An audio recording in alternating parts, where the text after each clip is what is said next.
Este podcast é uma produção da Rádio Guarda-Chuva. Jornalismo para quem gosta de ouvir.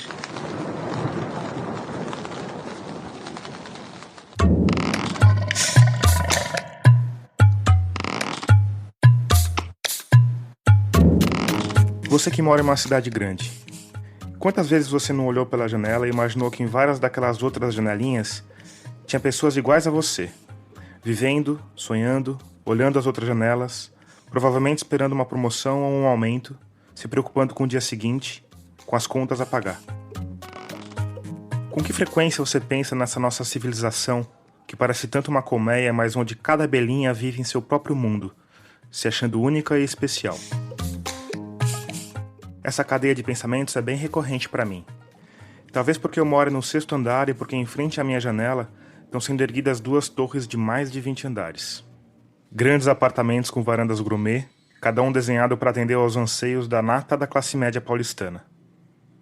Dá o que pensar. Será que a gente precisa mesmo de varandas gourmet?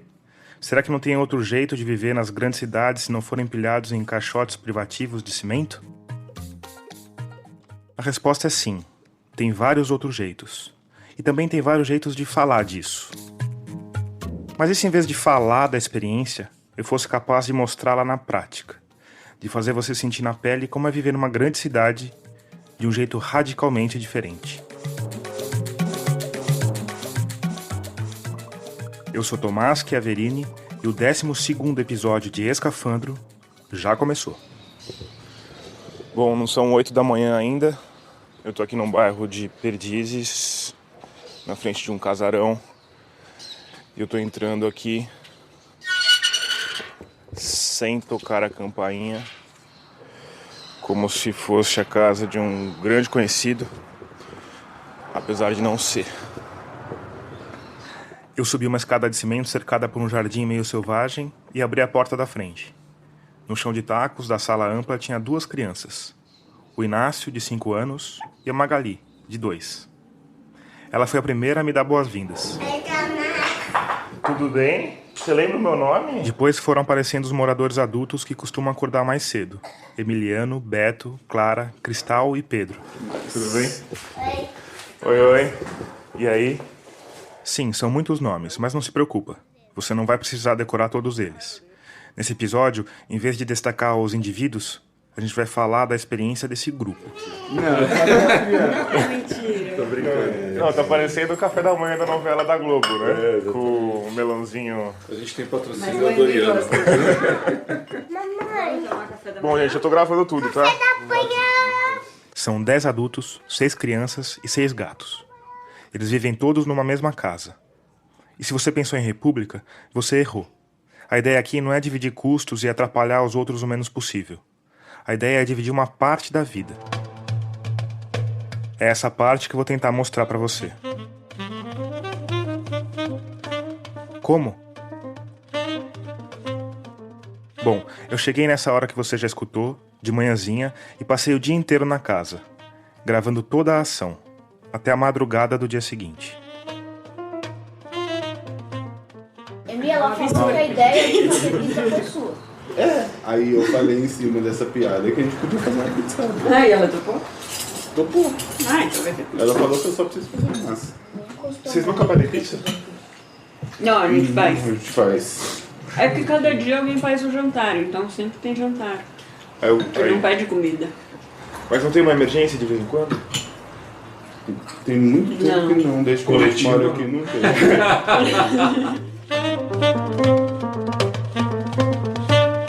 A trilha sonora desse episódio, fora a música tema, também é diferente da dos outros. Ela foi composta pelo Quarteto A Deriva, do qual o Beto, um dos moradores da casa, faz parte. Se você quiser conhecer melhor esse trabalho, é só ir lá em musicaderiva.com.br. Lá também dá para baixar de graça toda a discografia deles.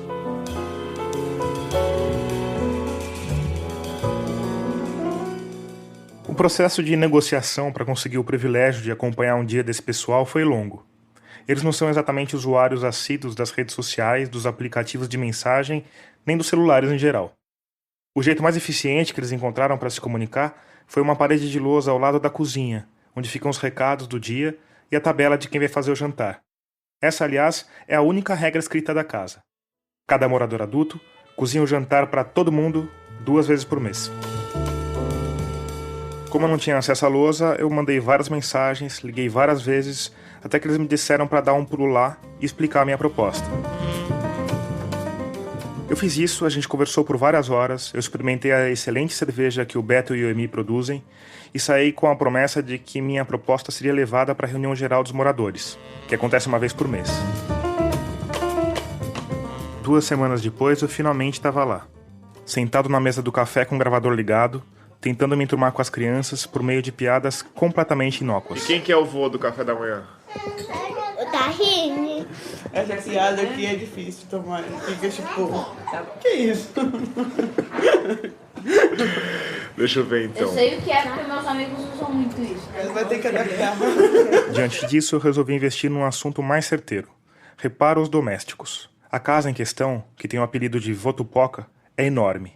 São 9 quartos que há 8 anos vêm sendo ocupados por moradores diferentes. O único que está por lá desde a primeira formação é o Beto. Ele e o Emiliano me pareceram os líderes da manutenção, apesar de refutarem qualquer tipo de liderança. Mas o fato é que a casa demanda muito trabalho. Parece que tem sempre alguém cozinhando, limpando, trazendo compras, fazendo ou planejando reparos. Comprou a prancha assim. Aí quando chegou a gente encontrou no quintal, foi subir, não tinha por onde subir.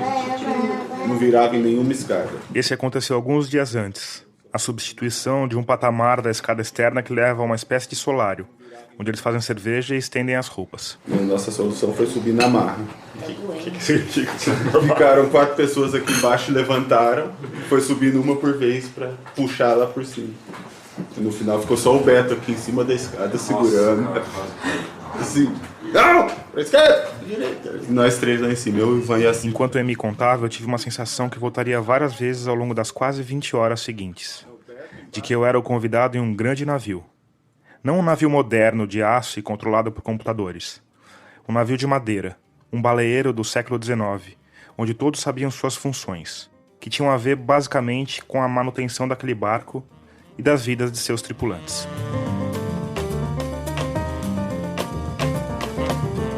Quando o café terminou, o Beto e a Clara e o Emi, que são um casal, emendaram na preparação do almoço. Fazer arroz, feijão, farofa, os falafel.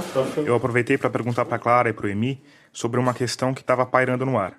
Por que eles decidiram abandonar essa grande família e se mudar para Camanducaia, uma cidadezinha no sul de Minas?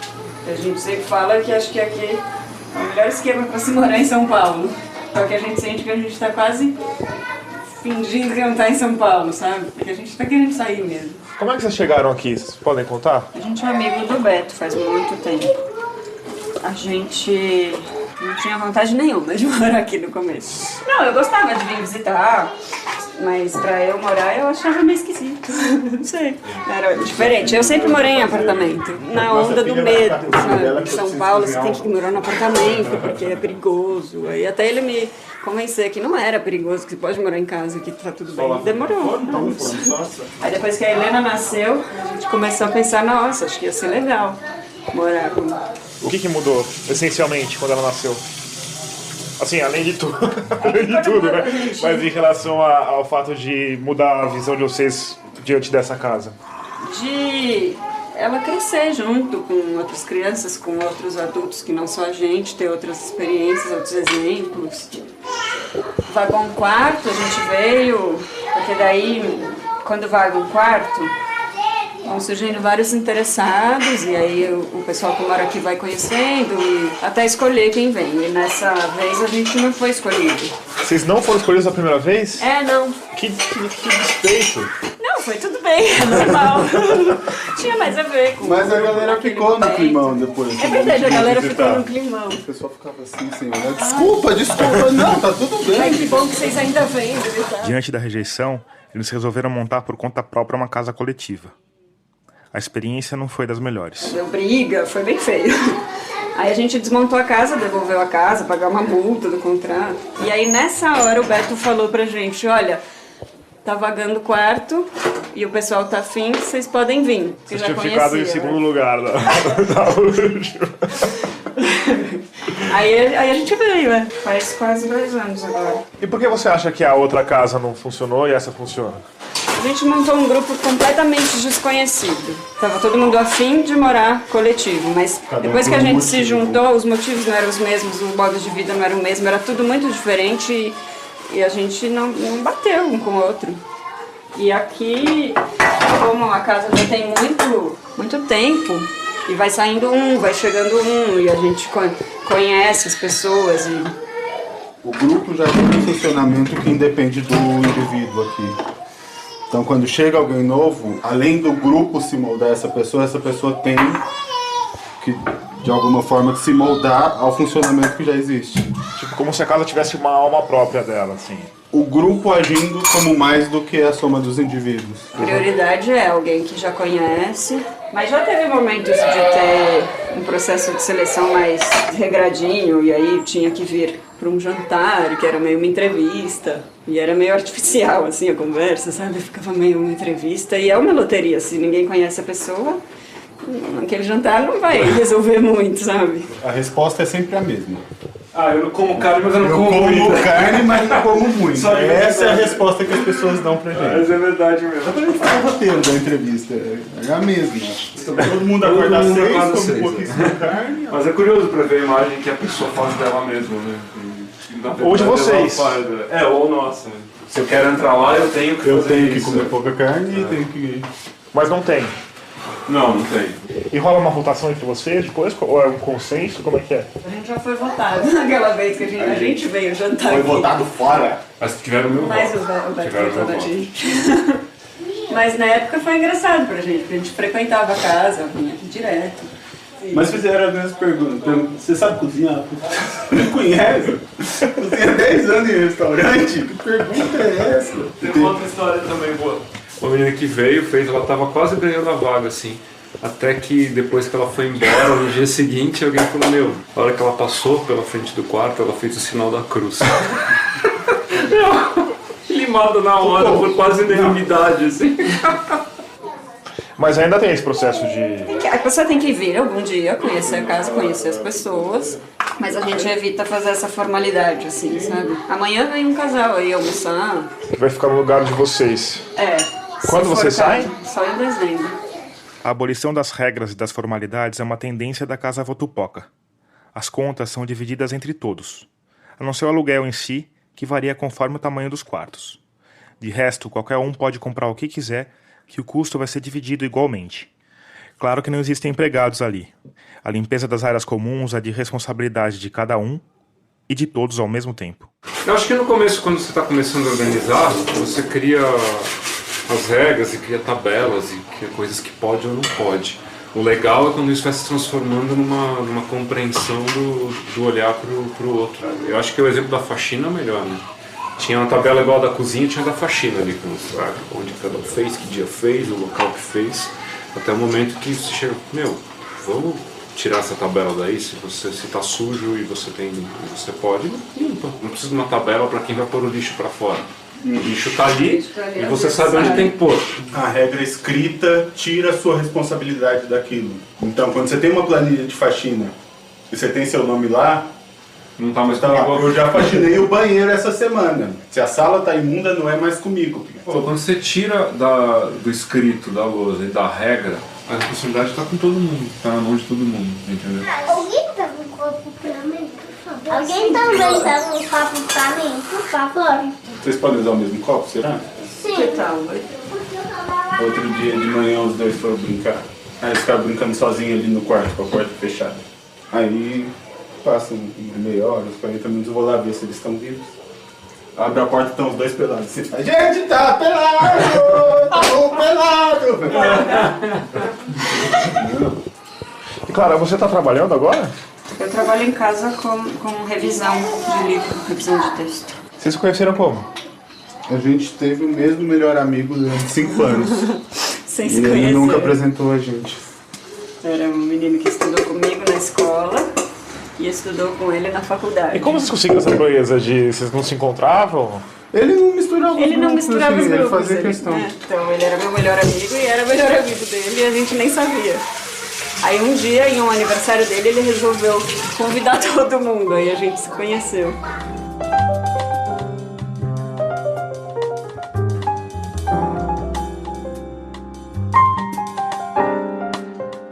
Tem alguma coisa que vai além do fato de vocês simplesmente estarem vivendo juntos e compartilhando o mesmo modo de vida e o mesmo espaço? Não enquanto conseguir projetar isso para o futuro, né? Mas enquanto decisões políticas, acho que quase que diárias, né? Quando você atua no micro, na importância de cada coisinha, o que é mais importante? É projetar grandes cenários macroeconômicos, fazer grandes utopias e grandes projetos, ou eu fazer essa comida para hoje, entendeu? Para essas pessoas que estão aqui ao meu redor. Isso aqui é palpável, está ao meu alcance. Isso eu posso. Mas você de alguma forma vê essa casa como um experimento político, aí no sentido mais amplo? Porque o fato de eu estar aqui tem a ver com isso. Tipo, vocês de alguma forma querem que essa ideia seja replicada. Não, é político. Eu acho que tem um lugar aí, que é o lugar do querer, com certeza. E um lugar de visualizar uma possibilidade, que a gente está fazendo, entendeu? Assim, é absolutamente político, não há, mas político nesse sentido mais estrito do anarquista da política, entendeu? De pensar nessa coisa da gestão horizontal, sem Estado, mas com gestão, né? Apesar de todo mundo ter liberdade para se colocar, se posicionar, se fazer tudo o que quiser, ao mesmo tempo isso tem que ser pensado numa gestão coletiva. Eu não posso tomar uma decisão individual, porque ela vai refletir no coletivo. A gente está numa sociedade que eu acho que está caminhando para o lado oposto, não? Cada vez mais individual, cada vez cada um no seu celular. Tem essa ilusão de que há uma grande coletividade das redes sociais, mas que é uma ilusão, porque as pessoas não convivem de verdade. Ninguém se fala mais. Como é que você vê essa casa no mundo de hoje, assim? A gente está aqui, a gente está fazendo e funciona. Óbvio, tem 1000 poréns, como tem em qualquer coletividade. Mas também não funciona para algumas pessoas. Para várias pessoas não funcionou, várias pessoas ficaram aqui um tempo e foram embora porque acham que não funcionou e não era do jeito que elas queriam. Mas você vê isso como um modelo, a replicação disso nessa sociedade individualista, entendeu? Até que ponto que você acha que o que aconteceu aqui é um ponto fora da curva, um milagre sociológico? Não, eu acho que é um movimento forte, sim. Eu acho que tem muita gente fazendo isso, acho que não é só a gente, não. Eu não acho que é um ponto fora da curva, porque tem toda aquela utopia das casas coletivas, das comunidades rurais, ecovilas, exatamente. Só pode ir para uma ecovila quem tem dinheiro, né? Mesmo para começar a ecovila, quem começou vai ter que ter uma inversão de grana gigante aí. Eu acho que a opção de estar dentro da cidade, uma casa urbana que está aqui a uma quadra de uma avenida gigante, entendeu? Eu não estou propondo uma utopia de fugir da cidade grande. Conheço gente morando lá no Jabaquara, pagando o triplo do que eu pago para morar numa caixinha de fósforo com umas janelinhas de meio metro quadrado. Então vem morar aqui com a gente, entendeu? Tem que pagar aqui, né? Não, prefere ficar no individual, aí continua sendo uma opção, né? Mesma coisa, né? No mesmo lugar. Porque o econômico e o utópico e o coletivo e a vontade de conviver se somam aqui, certo? Total, acho que sim. Todo mundo que veio parar aqui por motivos exclusivamente econômicos saiu rápido. Ou o cara cria esse gosto pelo coletivo, porque é um gosto, né? Você tem que gostar de acordar de manhã e ter esse movimento todo que você viu agora de manhã. Se você não gostar, você pode falar o que você quiser, mas não vai funcionar. É uma opção, né? É uma opção, uma escolha. É uma escolha, não é passivo, é ativo, né? Bem ativo, inclusive. Vai ter um momento, que em 2100 a gente vai ter quantos? 12 bilhões, né? Um negócio assim. Formas diferentes de pensar o plano vão ter que acontecer. Em termos energéticos e de ambientais, você acha que é muito diferente do jeito que vocês vivem? Eu acho. Porque assim, tem o coletivo e tem uma série de práticas que vocês adotam que não necessariamente você precisa fazer só coletivamente, certo? Eles fazem compostagem e reciclagem. A alimentação é quase toda orgânica e praticamente sem produtos de origem animal. A bucha da cozinha é vegetal. As fraldas da Lira são reutilizáveis. Uma parte dos produtos de limpeza é feita na casa. A gente está muito aplicado nisso porque isso é importante pra gente. Mas eu não acho que numa casa coletiva urbana o foco seja tanto esse, sabe? Tendo muita gente, é mais fácil se alcançar mais desses atos, assim. Porque se a gente tentar fazer sozinho tudo que a gente faz junto aqui, a gente fica doido. Mas tem esse negócio também, aquela história que você ouviu no café da manhã, né? Que alguém falou, vamos comprar um minhocário. Eu falei, não. Eu quero fazer, nem que eu tenha que aprender a fazer um, entendeu? E a gente aprendeu a fazer, então...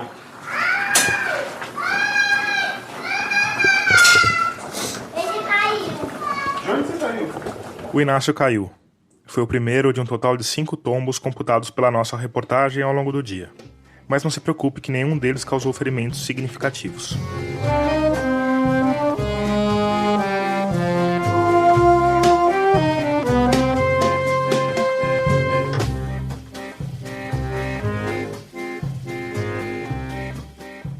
Como é que é a reação das pessoas que conhecem vocês pela primeira vez? A maioria... Rola um queixo caído de vez em quando, assim. Nossa, sério mesmo que vocês moram com tanta gente aqui, funciona? Porque no fim tem uma coisa meio utópica mesmo, né? De viver Quem não quer os amigos por perto? Viver numa comunidade unida, numa família feliz. uma grande família feliz. Talvez o encantamento de quem vem de fora é porque não vê que é ativa a nossa opção, assim. Ver o outro e aceitar o outro e conviver com o outro é uma opção ativa. E é um trabalho constante. O tempo inteiro você está se trabalhando e está aprendendo a viver com os outros. Por exemplo, tem que aprender a conviver com 2 garrafas de azeite vazias que não foram para o lixo reciclável. 50 Não tem? Não tem azeite para farofa! Como ninguém dispensou as garrafas vazias de azeite, faltou azeite para a farofa de amendoim. A solução? Dendê. Uia! Revolucionário, hein? Mais do que morar aqui. É, isso é a revolução acontecendo.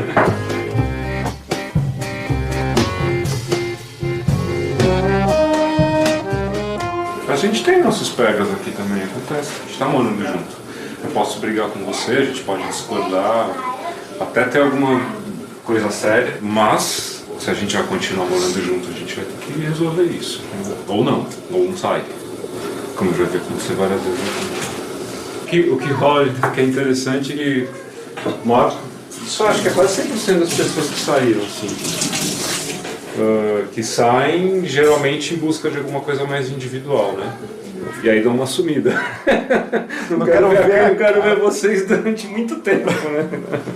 Acho que é mais ou menos por aí. Ou aparece aí de vez em quando, que nem o Daesh outro dia apareceu. A pessoa que aparece do nada aí. Todo mundo sabe que o portão tá aberto. E se não tem ninguém, vocês deixam a casa aberta? A casa não tem chave. E a casa aqui, ó, não tem porta aqui dos fundos. Aconteceu umas 2 vezes de entrar gente aqui e falar, aqui não é o lugar onde tem não sei o que, não. Aula de yoga, Estranho na sala. Ficar almoçando, né? o cara da Congai tava aqui, a correria na hora do almoço e tal, não sei o que. Eu desço a escada, as crianças tudo sentadas na mesa e um cara que eu nunca vi antes. Boa tarde. Aí eu gosto. Você vai almoçar com a gente? Não, eu sou o consultor da Congai, eu queria conhecer, não sei o quê.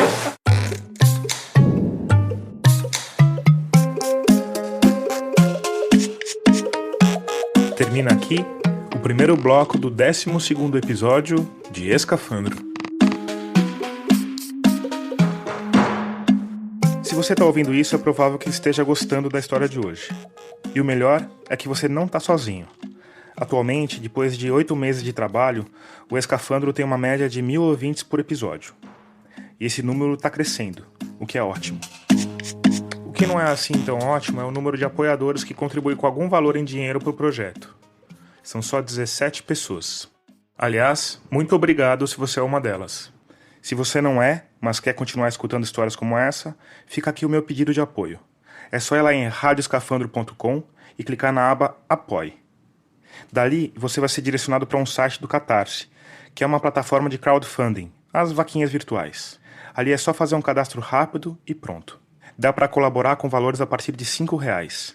É o preço de um pingado, mas pode fazer a diferença para o projeto ir adiante. E você também tem seu nome registrado no nosso site, acesso a um espaço exclusivo com entrevistas completas, e se quiser contribuir com valores mais altos, tem direito a livros autografados como recompensa. Mas o mais importante é que com esse gesto você vai estar ajudando a fortalecer o jornalismo independente e permitindo que eu te traga histórias como essa, que que você dificilmente escutaria em outro lugar. Então eu deixo aqui o meu muito obrigado adiantado e vamos voltar para nossa casa coletiva em plena hora do almoço. A gente tem arroz integral, falafel, feijão, farofa de amendoim Amendoim de e couve. E alho. Alho em tudo. Na falta de coentro e de cebola, alho. Coentro é uma boa coisa. Aqui é uma casa que se aprende a comer coentro. Eu vou tirar uma boia também. No almoço estavam Emi, a Clara, a Cristal, o Beto e as crianças. O restante dos moradores estavam fazendo o que a maior parte de nós humanos faz durante o dia: trabalhando fora.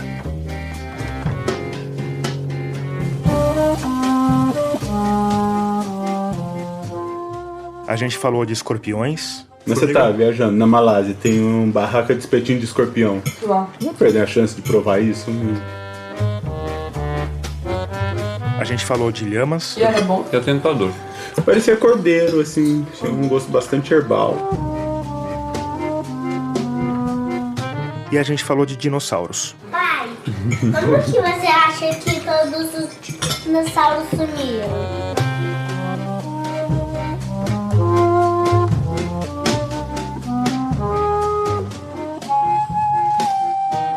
Quando o almoço acabou, de volta para a cozinha para fazer o café.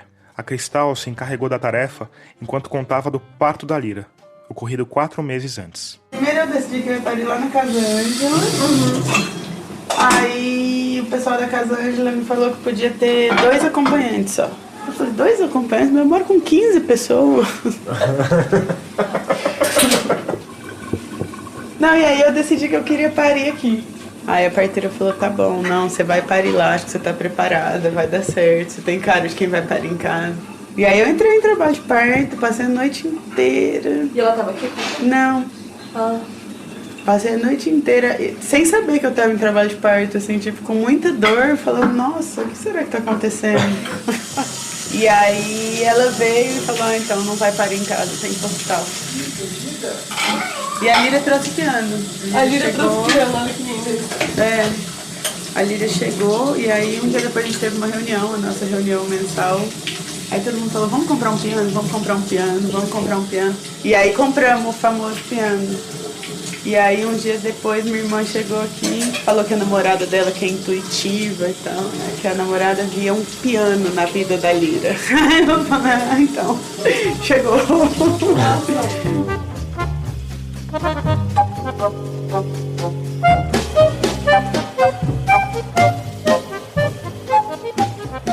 Você sabe, né, Tomás? Eu não. fui uma que pensei bastante sobre a sua vinda. Essa é a Silvia. A minha vida? Claro. Olha, eu não sabia acontecer. É verdade, a gente tava junto nesse dia. Eu tava assim, discutindo. falando, não sei quem, vem, não sei o que, fazer um programa sobre a gente. Eu fico sentindo a gente meio zoológico, assim, sabe? Eu não gosto muito. Sei. Mas, aí quando disseram que essa mulher era legal e não sei o que, eu falei, ah, tá. Mas ainda tô assim, tá? Eu sou desconfiada. A Silvia é atriz, trabalha no Teatro Oficina. Então você pode dar um desconto pra dramaticidade. Que invasão, sabe? O meu cotidiano. Ah, por favor.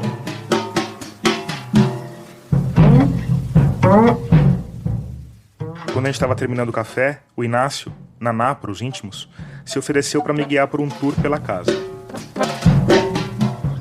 O Naná tem 5 anos e muita energia. Calma. Aqui é o varal, mas depois dessa linha é a cervejaria. Tem um monte de trevo aqui. Aqui é um banco que ninguém nunca usa. Sei. Aqui é onde a gente corta a lenha pra lareira.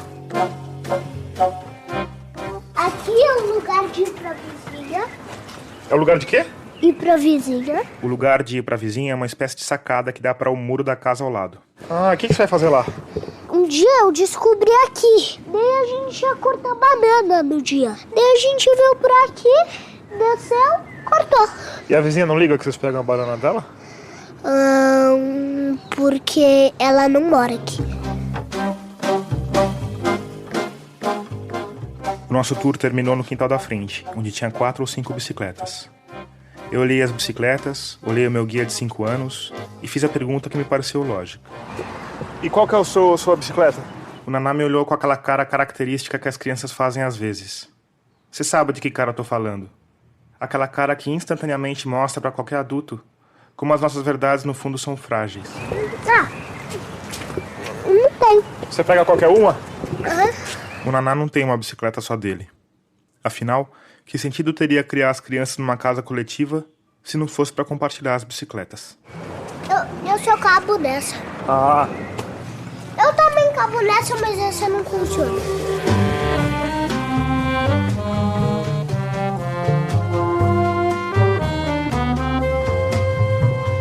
são quase 2 da tarde e a gente está num momento único em que a cozinha está silenciosa e vazia. A calmaria durou pouco, só até a chegada do Michael, que é mágico, ator e produtor artístico. E aí, mister? E aí? Como estás? Tudo bem? Tranquilo? Tá se divertindo aí? Tô. Te deixaram sozinho em casa. Tô aqui curtindo o silêncio da tarde. A calmaria. Que ótimo. Um pouco depois, a Clara e o Emi chegaram com as compras, feitas no Instituto Chão, um mercado de orgânicos no bairro de Pinheiros. O que vocês compraram, Clara? A gente foi só buscar, a Silvia tinha feito a compra de frutas e legumes. Lá pelas 3 da tarde, o Emi foi costurar na sala. Ele é geógrafo de formação, mas hoje ganha a vida costurando aventais e fazendo cervejas e marmitas, em parceria com o Beto. Eu perguntei se ele tinha medo de começar a vida numa outra cidade, com 2 filhas pequenas. Friozinho na barriga, assim, de tá tornando real as coisas. Eu acho que medo é medo. Tem que ir com medo. São Paulo já tá muito não saudável pra nós 4. Muito correndo atrás do próprio rabo, sabe? Trabalhando em São Paulo pra conseguir manter a vida em São Paulo. Mas a maioria das pessoas passa a vida inteira fazendo isso. Sim. Mas não é legal. Tá com medo de ir pra cama do cara? Medo? É. Sempre tem pouco, mas tá muito mais feliz que aqui. Tá falando disso de novo, a gente só fala disso. Eu que tô insistindo. Ah, é? Por quê? E ele tava falando dessa questão de ficar em São Paulo, vivendo pra pagar as contas, Sim. que é o que todo mundo faz. Você trabalha mais pra gastar mais. Mas será que lá vocês vão conseguir fazer com que seja diferente? Ou será que essa é a condição humana? Acho que essa é a condição urbana, não humana. Não, acho que o ritmo de vida é outro.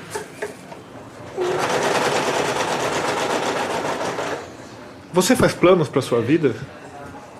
Porque o Emi tava falando que os planos dele são bastante A curto prazo. a curto prazo. Eu? É.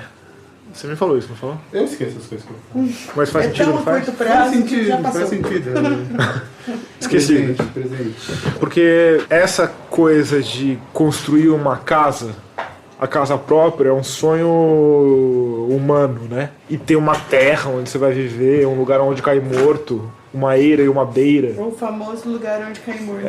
Né? Isso é uma coisa que está intrinsecamente ligado com uma sensação de sucesso, de realização. E me parece que as pessoas que vivem numa casa como a de vocês pensam diferente. O meu plano a longo prazo é maneiras que eu vou precisar de menos dinheiro, porque isso significa viver mais a vida que eu quero e menos a vida que traz o dinheiro. Mas você tem sonhos de longo prazo, então? Você tem planos de longo prazo? Não. Eu não sei, minha vida foi meio acontecendo, assim. Por exemplo, eu não planejei que eu ia virar tradutora. Porque eu vejo que tem gente que tem, né? Tipo, quer ser médico, quer ser engenheiro, quer ser... Acho que uma boa parte dos humanos tem. Tem, né? Mas olha só, eu tinha um plano a longo prazo na minha vida, que era não ter filhos. É verdade. Eu tava ouvindo vocês falando sobre o filho aí, vocês tudo achando que tem alguma decisão sobre então. isso. Quando o bichinho decide encarnar, mano. É. E aí, de repente, essa aí falou, haha. É ali que eu vou. É. Agora. E aí eu já tava, olha pra você ver como é louco, né? Eu tinha marcado a consulta pra Paul Diu. E eu já tava pra fazer 37, né? E o Diu fica aí 10 anos, né? Então, tipo, já tava certo de que Não ia. E aí, uma semana antes da minha consulta pra pôr o DIU, eu descobri que eu tava grávida. Por quê? Né? Eu não queria, não. Mas aí descobri que além de tia, eu gosto muito de ser mãe, né? E você, Clara? Sente frio? Eu sinto bastante frio. Não, o sucesso e a casa própria. Sucesso é a casa própria? Essa coisa de construir planos para chegar em algum lugar que é um lugar de sucesso, de realização da vida. Acabei percebendo que a gente não tá em nenhum lugar para sempre, sabe? Para ter uma casa própria. Para mim não faz muito sentido essa ideia de sucesso relacionada à casa própria. Não, acho que a ideia de sucesso é relacionada à família, Ah, a família. casa própria e trabalho, não é? As ideias que a gente tem hoje em dia, que são vendidas pra gente, são essas. Mas ninguém nunca te perguntou o que é sucesso pra você, né? Assim. Eu tô aqui justamente perguntando isso pra vocês. O que é sucesso pra vocês? Me senti meio Marília Gabriela agora. Porque essa palavra, sucesso. Ter mais tempo pra ficar com as crianças. Assim. Tem tempo que eu não penso nessa palavra. Sucesso, eu estranhei a pergunta. Não, o fato de vocês estranharem a pergunta sobre sucesso já é uma resposta em si. Não, mas as pessoas pensam assim. O tempo inteiro. É mesmo? Claro. As pessoas pensam nisso desde que elas são crianças. História de profissão, né? Que você tem que fazer de carreira crescendo. Eu não tô nesse caminho. Mas isso é geração antiga, né? Não sei, tem gente que faz isso ainda. Por que engenharia e direito são as profissões mais procuradas, entendeu? Porque as pessoas querem um trabalho que dê dinheiro, não é outra coisa. Aí o dinheiro é a ilusão do sucesso. Você vai passar a vida procurando dinheiro, caçando dinheiro, gastando dinheiro pra fazer dinheiro. E a gente busca estar presente, sabe, na vida. Eu tento trabalhar sempre o mínimo possível. O quanto eu puder não estar trabalhando e estar presente com elas, pra mim, é o que dá. O problema não é o trabalho em si, porque isso tudo que a gente tá fazendo é trabalho. Criar filho é trabalho, fazer o avental é trabalho, costurar é trabalho, fazer a colcha é trabalho, cozinhar pro outro é trabalho, cozinhar pra si mesmo é trabalho. É, isso sim, a gente passa o dia inteiro trabalhando. E aí eu acho que a grande questão dos dias atuais é que a galera não se sente representada no produto do próprio trabalho. É daí que entra a importância da compensação financeira, né? Porque se você não se reconhece no produto do seu trabalho, alguma coisa de bom tem que ter. O quê? O dinheiro. A gente, quando saiu de trabalhar em empresa, depois a gente começou a estranhar muito. Nossa, por que sair da sua casa, ir para um lugar, ficar lá 8 horas ou todo dia? É muito tempo da sua vida que você está doando para aquela empresa e às vezes você nem que gosta, não faz não tem sentido, né? Quando a gente começou a trabalhar em casa, a gente começou a estranhar muito esse modo de vida. E tem o jeito que você tem que se vestir, mais ou menos. Mas é muito engraçado. Então, mas você sabe que a maioria das pessoas que ouvir isso daqui vai estar justamente nesse lugar que você está falando. E eu acho uma escolha que pra mim não faz mais sentido. Mas você acha que é uma escolha? Será que as pessoas têm essa escolha? Algumas têm, né? Acho que tem, quem é mais privilegiado tem. Mas de qualquer forma... Não, acho que a pergunta é, as pessoas sabem que elas têm essa escolha? Eu acho que tem, e dentro e fora do privilégio, assim, porque a gente é privilegiado, tudo bem.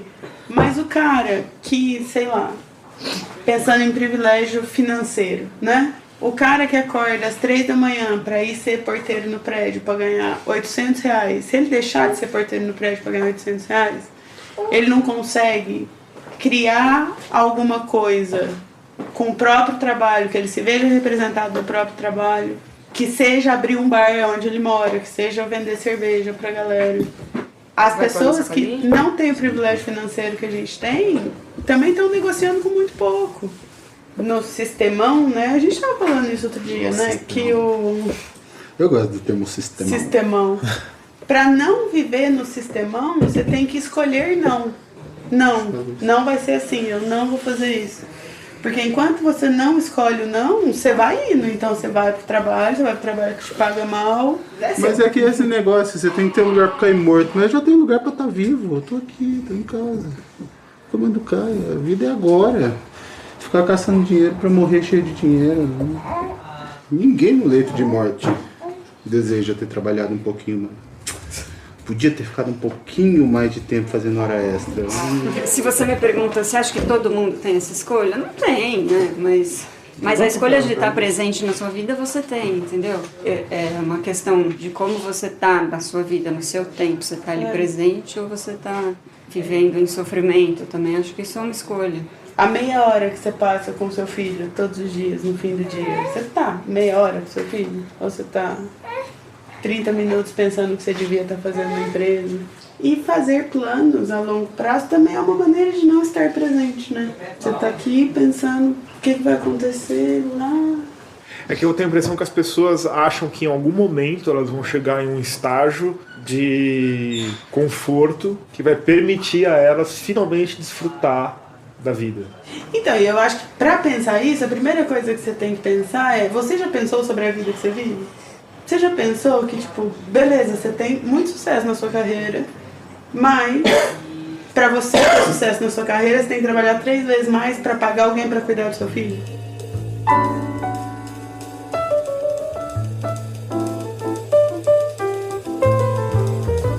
Quando o Emi estava terminando o avental, o Naná entrou na sala correndo, voltando de uma ida com o pai no Pão de Açúcar, para comprar azeite.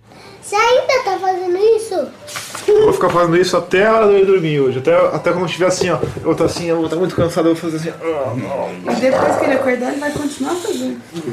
Eu acho que o meu conceito de sucesso, eu acho que é produzir tudo que eu consumo. Difícil, né? Mas a gente tem essa meta. Mas aí o que eu acho é que não precisa ser você sozinha, pode ser você e quem tá ao seu redor. É, por isso que a gente então tá o seu vizinho faz a farinha e você faz o pão, entendeu?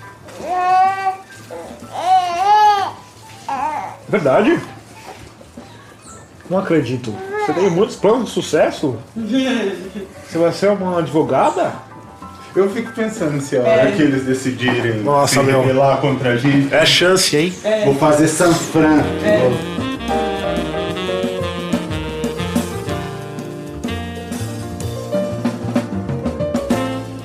Aventais prontos, o povo foi se sentar na varanda da frente, para tomar um chimarrão de fim de tarde e ouvir a Cristal me contar sobre o dia em que eles resgataram o gato Armando. O Ivan se mudou pra cá e falou: eu tenho um gato. E ficou todo mundo aguardando o gato do Ivan, que tava morando lá na casa onde ele morava antes, com as pessoas que ele morava antes. E o gato não aparecia. Cadê o gato, Ivan? Você não tem gato. Nossa, demorou muito. Você falou na entrevista que tinha gato pra fazer sucesso, porque você viu que tinha 6 gatos. A questão é que depois da castração, ninguém queria devolver o gato pro Ivan. Um dia no jantar, a gente tava jantando todo mundo assim, falou: não, vamos buscar esse gato, vamos buscar. Ivan, quem vai buscar o gato? Aí saiu. Aí saudade. desceram o Beto, o Ivan e a Luísa, assim, Vamos pegar o gato. Aí passa uns 3 minutos, sobe os 3 assim. O carro de vocês tá cheio de barata, a gente vai embora. Nossa, o nosso carro tava cheio de barata. Eu vi infestação de barata no nosso carro. Vocês entraram no carro aqui, o carro aqui tava cheio de baratas? Tava, porque um dia de compras estourou um suco de uva e a gente não limpou. Aí deu ninho de barata, foi terrível. A gente foi até Verlândia. Aí vocês chegaram lá e aí? A gente tinha um informante lá dentro. Aí o Ivan ligou pro cara, falou: tem alguém em casa? O cara falou: não tem. E a gente foi lá, o Ivan entrou correndo, pegou o gato e voltou. E a gente veio, muito rápido. Agora me diz, você não queria um grupo de amigos como esse? Que te acompanhasse na calada da noite para resgatar seu gato castrado, mesmo que para isso tivesse de enfrentar uma infestação de baratas? Aposto que queria. Mas esse não é um opcional de fábrica das casas coletivas. O Maico, o morador mágico da Votupoca, contou sobre a experiência que ele teve em uma outra casa. Durou 9 meses. Aquela comunidade que tinha diretrizes de vida, né? Que começava a reunião meditando, que dizia: a casa é vegana, a casa não consome açúcar, a casa... Era muito falado, assim, era muito os conceitos. Vamos começar uma reunião, vamos aplicar conceitos da comunicação não violenta para que a gente possa se comunicar, E burocratizou um pouco a nossa comunicação naquele momento. Sei lá, se você não tá lavando sua louça, eu chego para você e falo: ô Tomás, você deixou ali a panela de pressão suja e eu precisei cozinhar e não tinha. Algumas pessoas achavam que isso era uma comunicação muito... Nossa, ele veio me cobrar, né? Mas aí, quando tinha um problema, o que acontecia? Lá, muitas vezes, esse problema era colocado em reunião. E a reunião sempre era uma reunião, era muito burocratizada, porque eu não podia chegar na reunião e dizer: Aí a gente queria colocar em pauta que o Tomás não tá lavando a louça. Eu tinha que falar, gente, eu gostaria de botar em pauta que muitas vezes, pela correria do dia a dia, a gente não consegue dar conta da nossa própria louça. Então vamos pensar na importância da gente não deixar rastros na casa, porque os rastros que ficam, se os rastros individuais, né, de cada pessoa que está aqui ficarem, são 10 rastros no caminho. E aí, isso foi criando problemas na convivência? Eu acho que existe uma idealização do que é uma casa coletiva. Por exemplo, esse nosso amigo comum, ele montou toda uma expectativa em cima de uma casa com pessoas que ele não conhecia, onde ele começou a trazer esses conceitos. E, gente, eu li que é preciso ter um intermediador em cada conversa. Então, antes, lá naquela casa, eu senti que os conceitos teóricos da coletividade vieram antes do que a nossa prática. Eles resolveram, por exemplo, que cada um pagaria o valor que pudesse de aluguel. Só que no fim das contas, as pessoas acabam colocando o que querem, não o que podem. Que você não dava conta depois de consertar esse rombo que ia abrindo, né? Era defasagem, daí algumas pessoas foram ficando sobrecarregadas nesse investimento financeiro e gerou grandes problemas, né?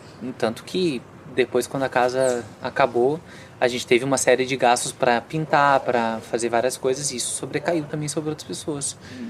E outras questões foram surgindo junto com isso, assim, né? Que era a igualdade no sentido social, que era dito, vocês estão aqui, aproveitem esse espaço. Ocupem, né? Vamos tomar conta, a gente mora aqui, ninguém vai...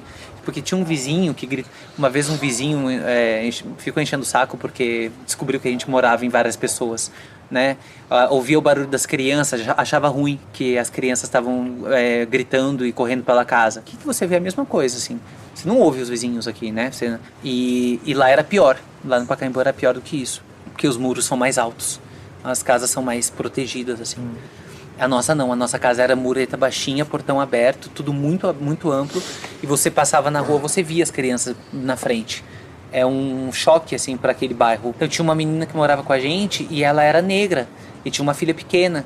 E ela saiu com a filha dela no braço, e várias vezes na rua alguém passava e achava que ela era empregada da nossa casa.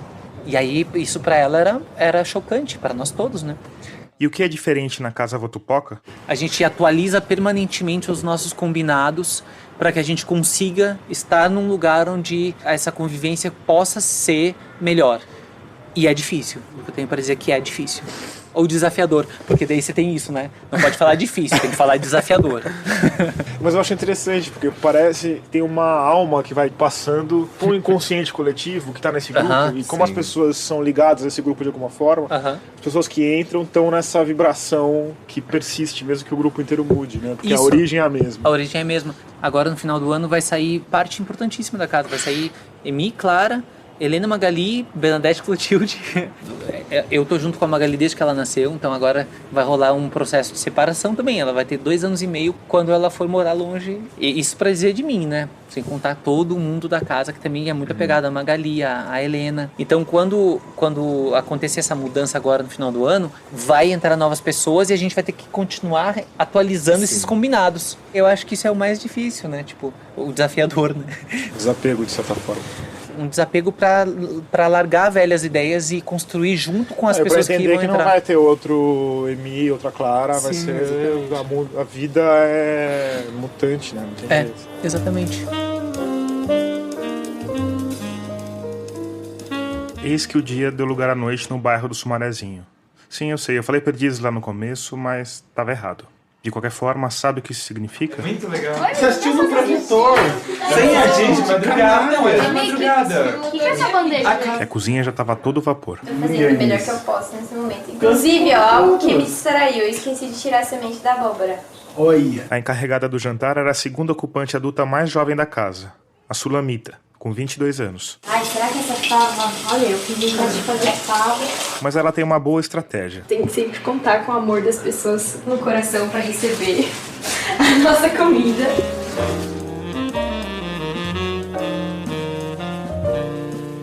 No começo do jantar, eu confesso que perdi um pouco o rumo da conversa quando eles começaram a falar de um fantasma chamado Wellington que desce à noite pra comer queijo. Mas é um ratinho? Não. Não, cara mesmo. É um fantasma, Wellington, corrigindo. Vocês acham que a casa é mal assombrada, é isso? Não tem só evento. Eles só gostam de quê? Gente, eu tô ouvindo vocês falarem há 13 horas. Vamos colaborar com a mente. Me ajuda. A essa altura eu estava havia 13 horas entrevistando pessoas diferentes praticamente sem interrupção. O trabalho é divertido, mas apesar de não parecer, cansa um bocado.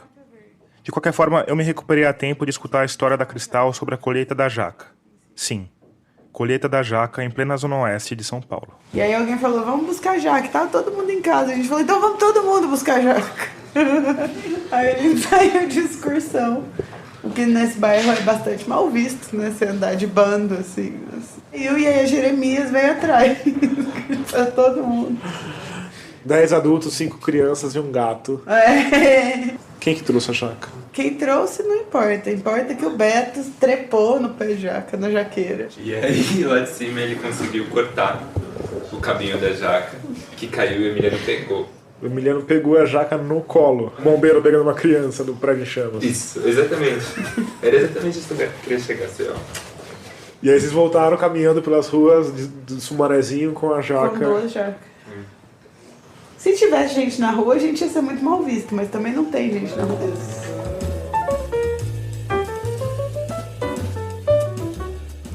Depois do jantar, as crianças foram para a cama, mas uma parte dos moradores continuou na mesa, para uma partida de colonizadores de Catan, um jogo de tabuleiro de disputa de território. Você tá todo esse? B4? É o quê? Bita. Um pouco depois do jogo começar, o Emi apareceu com um copo grande de cerveja. Ele não ofereceu para ninguém, o que pareceu estranho, mas não muito. Afinal, ele que faz aquela cerveja, ganha dinheiro com ela e não tem nenhuma obrigação de dividir com ninguém. Mas daí ele deu uns 2 goles e passou o copo para Clara. A Clara deu uns 2 goles e passou o copo para mim. Eu, que não estava em condição de recusar a cerveja, dei alguns goles e passei para o Pedro. Só então percebi que aquilo não era exatamente normal para mim. Você sempre bebe com um copo só? Todo mundo bebe assim, né? Não, cachaça às vezes divide, mas... Cerveja. Não sempre. Cerveja nunca. Nunca? É muito legal ver a gente de fora. Né? É normal. Cada um tem um. E depois que Depois lava tudo.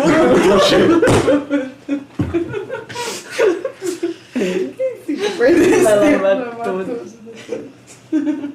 Confia, Bi. Escova de dente. Cada um tem. Isso, cada um tem a sua. Digo, é o que todo mundo acha, né? Ninguém acha que tá dividindo escova de dente. Tem muitas coisas aí no lavabo, mais do que gente. Eu tenho Acho que certeza tem gente que saiu da casa e ninguém eu nunca acho. tirou. Olha assim, eu tem acho uma que escova do Cássio. repugnante no lavabo. Tem uma escova muito horrível. Toalha. Toalha. Olha, cada um tem a sua. A toalha de rosto é compartilhada. Quer vender um trigo Como desse? de qualquer casa. Roupa de cama é pessoal. É. Cada um lava a sua. Entende um? Roupa cada um lava a sua também, separado. Mas a gente tem um projeto chamado Tanga Gira. Tanga gira? É. Que Não é vão um dividir os guarda-roupa. quartos. É, um guarda-roupa coletivo. Mas não roubou isso aí, né? 10. Não sei se parece uma ideia muito boa. O quê? 10! Tanga Gira. Não, dividir roupa é bom, é legal. Aí. Olha lá, alguém chegou. Chegou um ator. Seu microfone pega Um dos atores. do portão. Eu fazia esse barulho na outra casa, aí toda noite eu acordava ouvindo esse barulho. Aí eu passei e fiquei o portão pra parar de fazer barulho. Eu tomei uma bronca, meu filho, de um cara. Nessa aqui, avisava se tinha alguém chegando. Agora, se alguém entrar pra roubar a casa, ninguém vai saber. Eu falei, nossa, isso é super preocupação. Pra roubar a casa.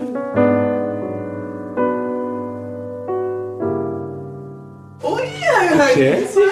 Uau! Quem chegou? Nossa! Achou Nossa, no chão um chique. buquê de flores lindas. Você achou mesmo no show? Tem a ver? Você tentando vender um cadeado pra gente. É mesmo? Eu não sabia disso, não. Eu tava sentado aqui no Open, ele falou, quer comprar um cadeado? Era um cadeadão, assim, ele fez a demonstração. Minha ovelha, ela surtada. Escolhi a pior casa de São Paulo inteira. Mas antes, eu entendi aí que as pessoas perguntavam, vocês não ficam preocupados? Mas hoje eu efetivamente não consigo entender com o que eu posso ficar preocupado. E eu sei que eu devia entender por que as pessoas ficam preocupadas, mas eu não entendo. Mas aqui, existe violência em São Paulo? Claro, bastante. 3. E às vezes violência não é só pra roubar. Mas não vai acontecer isso. Aqui não. Sabe que eu aproveitar que o Tomás tá aqui fazendo a gente refletir sobre como morar na casa coletiva? Vou contar pra vocês uma sensação que eu tenho, que eu nunca falei pra ninguém, mas é a sensação que eu tenho. Oi, olha. Que morar nessa casa coletiva é tipo um grande almoço de domingo da família, sabe?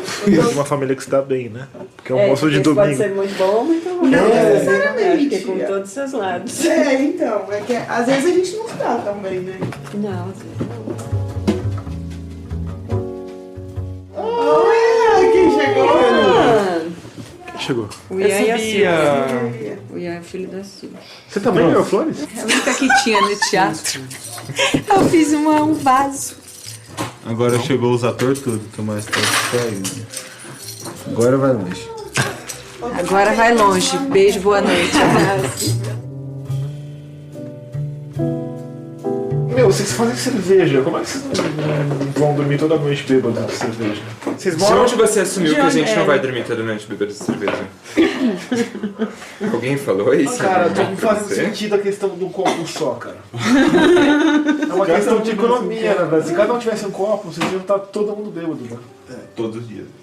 Você vê, isso que é jornalismo investigativo, tá? Você vai sem contra explicação. Sem contra. Quando tem alguém recém-mudado, é um momento que traz, assim, essa pessoa traz uma energia para trabalho e para festa. Mas não, ao mesmo tempo tem fases que todo mundo quer se recolher mais, assim, dá para sentir que a casa tá mais dentro dos quartos.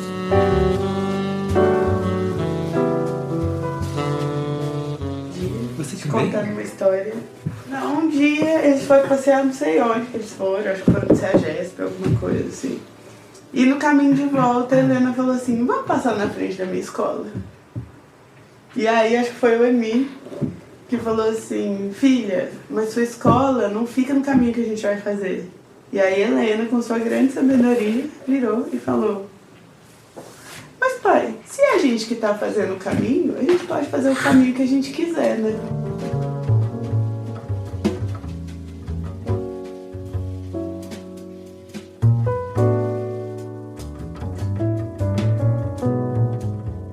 Bom, 20 para 1. É sério? Eu estou cansado. Eu vou deixar a casa finalmente dormir.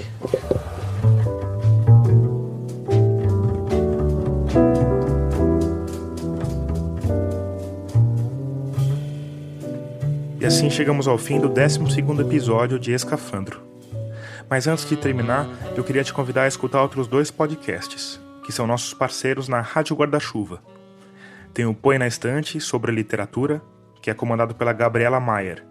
E tem o Finitude, sobre morte, que é comandado pela Juliana Dantas e pelo Renan Suquevicius.